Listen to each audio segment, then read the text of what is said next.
教育部去年宣布讲，一档要编2亿的预算，免费提供学生囡仔生理用品。台湾学生联合会今仔是开记者会，指出讲，大专校医拢是爱去固定的地点来登记，所以真少人去领，实施的效果是真歹哦。伊希望教育部爱提供学校专门的经费，嘛应该要求学校和学生有愈侪管道通领。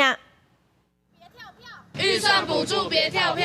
月经需求被看到。大学生伫教育部头前画出口号，不满教育部伫去年有讲要提供大专以后的女学生免费的卫生棉，不过却是要求学校家己编预算去买卫生棉。学生认为教育部应该爱提供经费的补助，展现消毒过境散者的决心，不是叫学校家己去想办法。那教育部在这个政策，它其实就建议各校只有自筹款项去因应，但是东吴大学在当时的应变状况，只能够去向学务长